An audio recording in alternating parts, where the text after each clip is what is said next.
గత 17-18 నెలల కాలం నుండి ఆంధ్రప్రదేశ్‌లో సోషల్ మీడియాలో పోస్టులని, సోషల్ మీడియా కేసులని, అక్రమంగా ఎత్తుకెళ్లడం, నిర్బంధించడం, ఈరోజు అరెస్ట్ చేస్తే రేపు అరెస్ట్ చేసినా అని చూపించడం, అరెస్ట్ చేసిన 24 గంటల్లోగా మెజిస్ట్రేట్ ముందు హాజరుపరచకపోవడం, ఇవి మనం రోజు వింటూనే ఉన్నాం.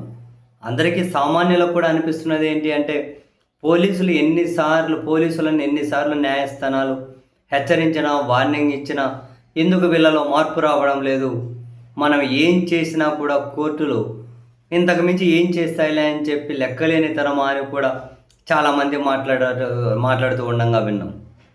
ఈ క్రమంలో ఇలాగే తిరుపతి లోకేష్ అనే ఒక వ్యక్తిని, తిరుపతి లోకేష్ అతను, ఆ వ్యక్తిని ఈ విధంగానే పోలీసులు అక్రమంగా ఎత్తుకెళ్లారు అని అరెస్ట్ చేశారు.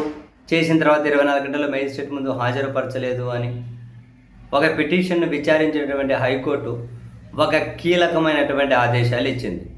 వాస్తవానికి గత ఏడాది నవంబర్లో తిరుపతి లోకేష్ వాళ్ళ అమ్మగారు తిరుపతి భారతి గారట, నా కుమారుణ్ణి పోలీసులు ఎత్తుకెళ్లారు, కోర్టు ముందు హాజరుపరిచేలా ఆదేశాలు ఇవ్వండి అని హెబియస్ కార్పస్ పిటిషన్ ఇస్తే దాన్ని అప్పటి నుంచి విచారించుకుంటూ వచ్చినటువంటి జస్టిస్ రావు రఘునందన్ రావు, జస్టిస్ తోట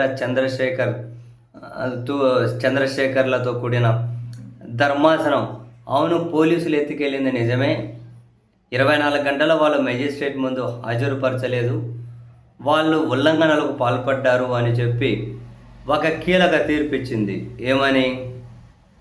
ఈ పోలీసుల చర్య అతని ప్రాథమిక హక్కులను హరించడం అవుతుంది కాబట్టి 10,000 రూపాయల నష్టపరిహారాన్ని ఆ లోకేష్కి పోలీసులు చెల్లించాలి. స్టేషన్ హౌస్ ఆఫీసర్ అట, Vijayawada cyber crime police station యొక్క హౌస్ ఆఫీసరు 10,000 రూపాయల నష్టపరిహారంగా తిరుపతి లోకేష్కి చెల్లించాలి అని.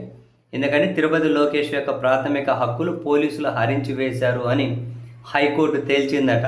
తేల్చినందుకు నష్టపరిహారంగా 10,000 రూపాయలు కట్టమని చెప్పి ఆదేశాలు జారీ చేశారట. అంతేనా? ఇంకా ప్రాథమిక హక్కులు హరించి వేశారు అని తేల్చారు, పోలీసులు చట్టాన్ని చేతిలోకి తీసుకున్నారు అని తేల్చారు.